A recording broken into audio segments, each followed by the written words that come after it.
100 Sam's 100 எல்லாம் சேர்ந்து ஒரே முறை வாசித்துடலாம். சங்கீதம் 100.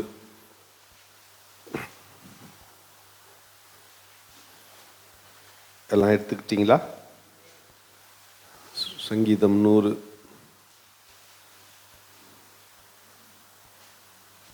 ரெடியா? ஓகே. பூமியின் குடிகளே,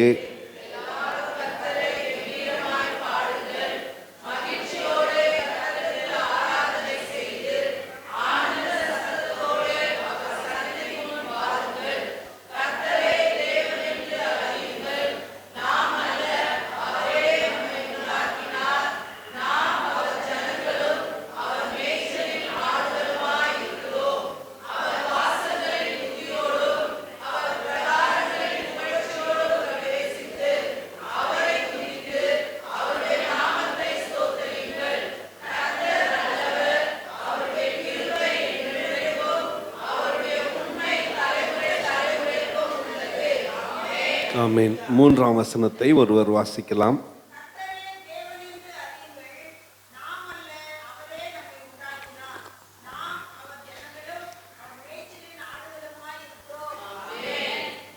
இன்னொருத்தர் வாசிக்கலாம்.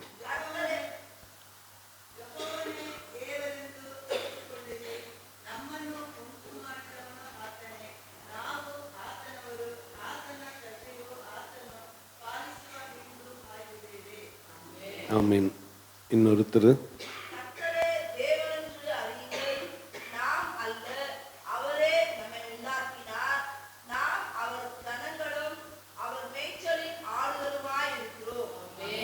இங்கிலீஷ்ல ஒருத்தர் வாசிங்க.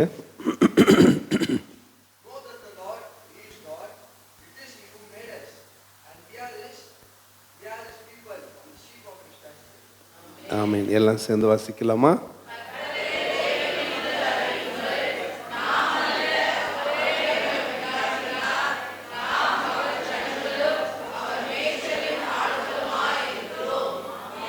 ஹல்லேலூயா.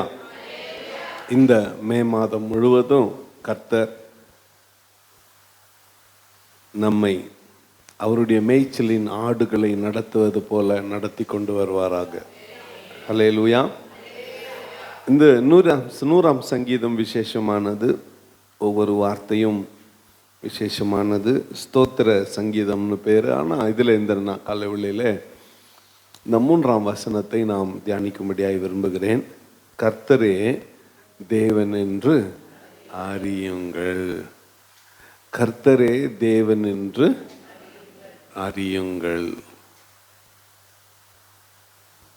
அப்போ அவரை தேவன் என்று அறியாத மனநிலை ஏற்படுவது உண்டு.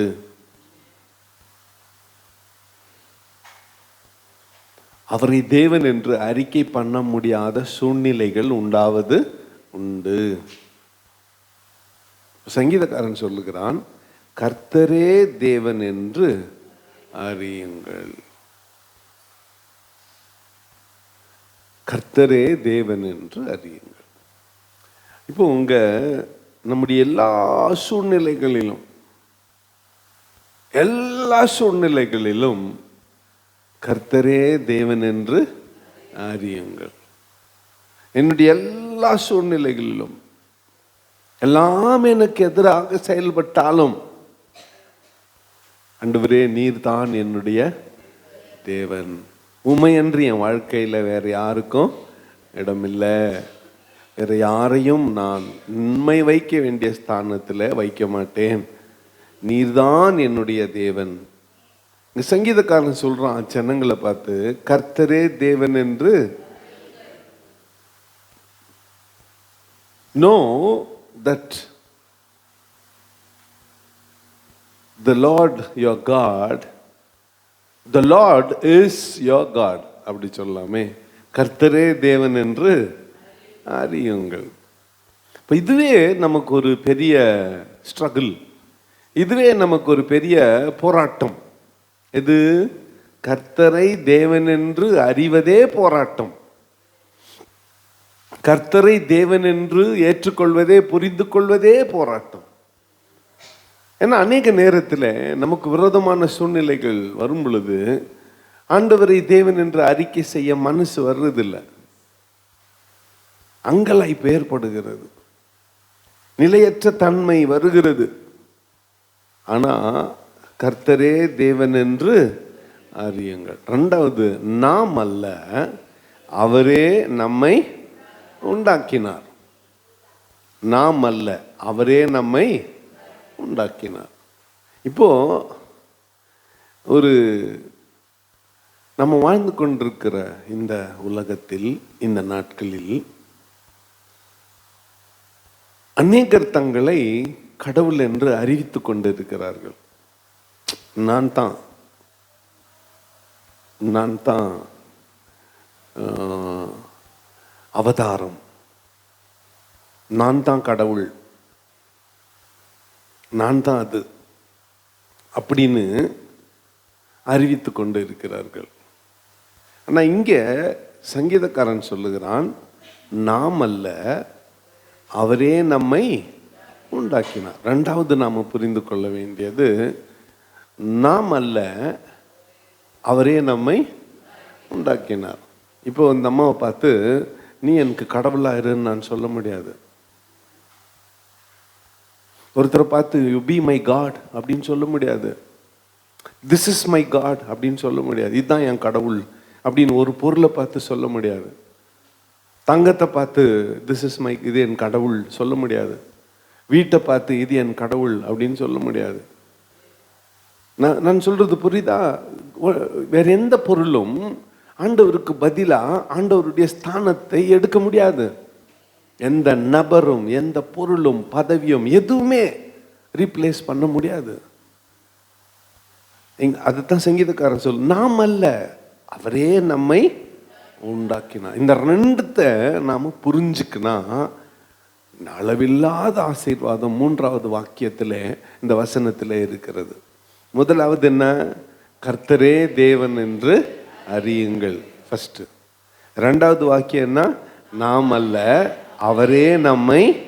இந்த ரெண்டை புரிஞ்சுக்கிட்டா நாம் அவர் ஜனங்களும், நாம் அவர் ஜனங்களும், அவர் மேய்ச்சலின் ஆடுகளுமாயிருக்கிறோம். முடிஞ்சிச்சு. நாம் அவர் ஜனங்களும். அடுத்த பாயிண்ட், ஆண்டவர், அவர் நம்முடைய ஆண்டவராய் இருந்தால், நாம் உண்மையாய் அவருடைய ஜனமாய் இருந்தால், அவர் எப்படியெல்லாம் வழி நடத்துவார் தெரியுமா? நாம் நினைத்து பார்க்க முடியாத வகையில் அவர் நம்மை வழி நடத்துவார். நம்முடைய அறிவுக்கு எட்டாத விதத்தில் அவர் நம்மை வழி நடத்துவார். ஓங்கிய புயமும் பலத்த துருகமாக அவர் நம்மை வழி நடத்துவார். ஆமாம், வனாந்திரத்தில் ஆறுகளை உண்டாக்கி தருவார். வனாந்திரத்தில் வழிகளை உண்டாக்கி தருவார். அவாந்தர வெளியிலே ஆறுகளை உண்டாக்கி தருவார். நினைக்காத நேரத்தில், நினைக்காத விதத்தில், நினைக்காத இடத்தில் கர்த்தர் ஒன்று என்ன பண்ணுவார்? ஆசீர்வதிப்பார். ஹல்லேலூயா.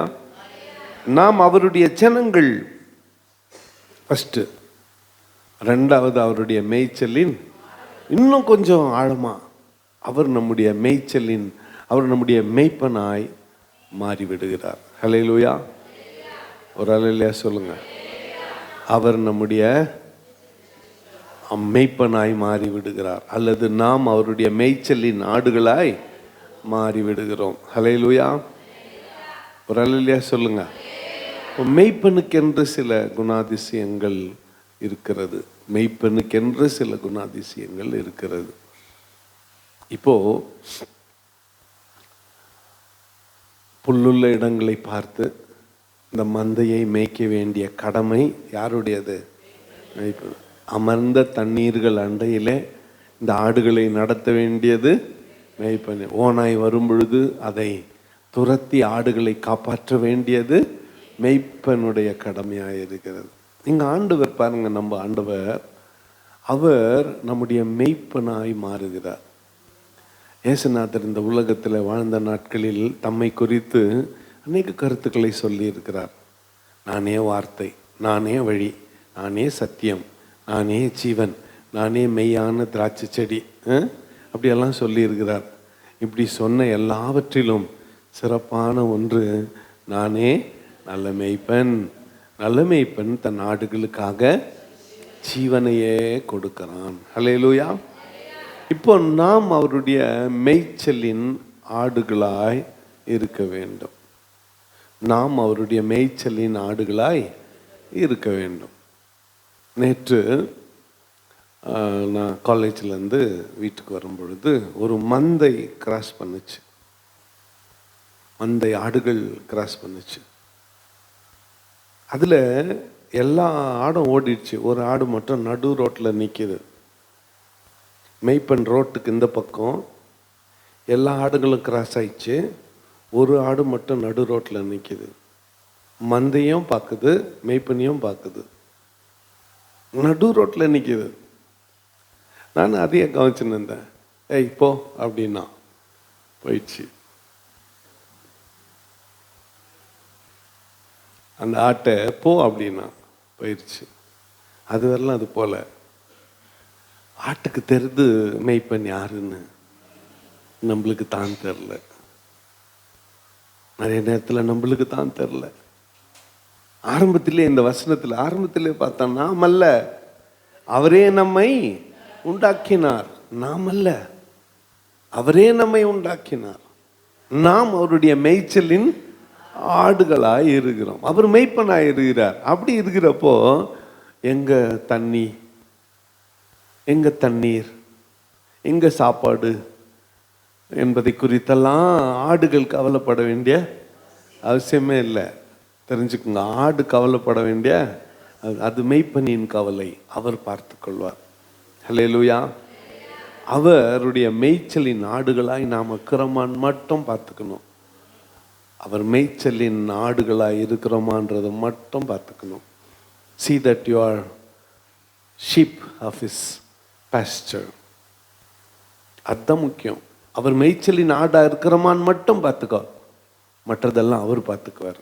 ஹல்லேலூயா. ஹல்லேலூயா சொல்லுங்க. 23 சங்கீதத்தில் தாவீது அழகா சொல்லி இருக்கிறான், கர்த்தரின் மேய்ப்பராய் இருக்கிறார், எனக்கு குறைவு ஒன்றும் இல்லை. அவர் என்னை புல்லுள்ள இடங்களில் மேய்த்து அமர்ந்த தண்ணீர்கள் அண்டையினை கொண்டு போய் விடுகிறார். அங்க மலைப்பாங்கான தேசம், மலைப்பாங்கான தேசம். அந்த தண்ணி நீரூற்று போயின்னு இருக்கும். அந்த நீரூற்றினுடைய ஆழம் எவ்வளோன்னு தெரியாது. அப்படி ஜஸ்ட் லைக் தட் அங்கே போய் குடிங்க அப்படின்னு சொல்ல முடியாது.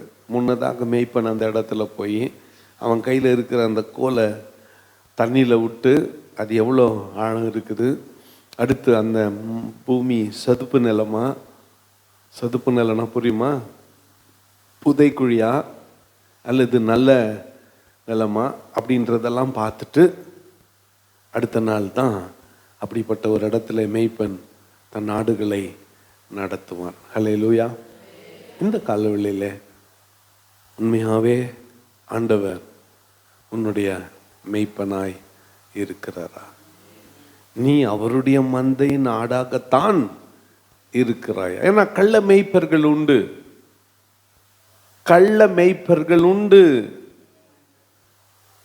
சரியான மெய்ப்பனின் கோலுக்கு கீழே நீ இருக்கிறாயா என்பதை இந்த காலவெளியில் நீ பார்த்து கொண்டால் போதும். இந்த மாதம் முழுக்க எதை பற்றியும் நீ கவலைப்பட வேண்டிய அவசியம் இல்லை. ஹல்லேலூயா. குறிப்பாக நான் சொல்கிறது April and May demanding months. ஏன்னா பிள்ளைங்க வீட்டில் இருப்பாங்க, ஸ்கூலுக்கு போகாமல். ஆமாம் தானே? இதில் நிறையா தடைகள். உங்களுக்கு டெய்லி சீரியல் பார்க்குற மாதிரி இந்த மே மாதம் பார்க்க முடியாது. ஆனால் அவங்க இஷ்டமான சேனலில் உட்காந்து பார்ப்பாங்க. எரிச்சலாக வரும் உனக்கு. ஆமாம் தானே? அதை எல்லாத்த விட இப்படி போயிட்டு வந்து சாப்பிட்றதுக்கு என்னன்னு கேட்பாங்க, இப்படி போயிட்டு வந்து ஜூஸ் வாங்கி கொடுன்னு கேட்பாங்க, ஐஸ்கிரீம் வாங்கி கொடுன்னு கேட்பாங்க. டிமாண்டிங் மந்த் இது. வழக்கத்துக்கு மாறாக செலவுகள் அதிகமாக ஏற்படுகிற மாதம் சாப்பிட்ற விஷயத்தில், பிள்ளைங்க விஷயத்தில். ஏன் நமக்கே கூட அடுத்து எந்த பக்கம் திரும்பினாலும் உஷ்ணம், வேலை செய்ய முடியாமல் கஷ்டப்படக்கூடிய ஒரு சூழ்நிலை. ஆனால் ஞாபகத்தில் வச்சுக்கலாம், அவர் நம்முடைய மெய்ப்பனாக இருந்தால் எதை குறித்தும் நாம் கவலைப்பட வேண்டிய அவசியம் இல்லை. அவர் எல்லாவற்றையும் பார்த்து கொள்வார். ஹல்லேலூயா. ஒரு ஹல்லேலூயா சொல்லுங்க. இந்த காலை, இந்த மாதத்துக்கான வாக்குத்தத்தம், நாம் அவர் ஜனங்களும் அவர் மேய்ச்சலின் ஆடுகளுமாக இருக்கிறோம். இதுதான் உனக்கு இந்த மாதம் மே மாதம் நான் உனக்கு கொடுக்குற கர்த்தருடைய வார்த்தை, உங்களுக்கு கொடுக்குற கர்த்தருடைய வார்த்தை. நாம் அவருடைய ஜனங்களும் அவருடைய மேய்ச்சலின் ஆடுகளுமாக இருக்கிறோம். அப்புறம் வேற எதை பற்றியும் நாம் கவலைப்பட வேண்டிய, அவரே நமக்கு பரம வைத்தியராக இருந்து நம்மை சுகப்படுத்துவார். அவரே தகப்பனாக இருந்து நம்முடைய தேவைகளெல்லாம் சந்திப்பார். அவர் நம்மை ஆசீர்வதிப்பார். அவர் நம்மை வழி நடத்துவார். அவர் நம்மை பாதுகாத்து கொள்வார். எல்லா சூழ்நிலைகளிலும் அவரே நமக்கு துணையாக இருந்து ஆதரவாக இருந்து ஆசீர்வாதமாக இருந்து நம்மை வழி நடத்துவார். கர்த்தரே தேவன் என்று அறியுங்கள், நாமல்ல அவரே நம்மை உண்டாக்கினார். ஆகவே நாம் அவர் ஜனங்களும் அவர் மேய்ச்சலின் ஆடுகளுமாய் இருக்கிறோம்.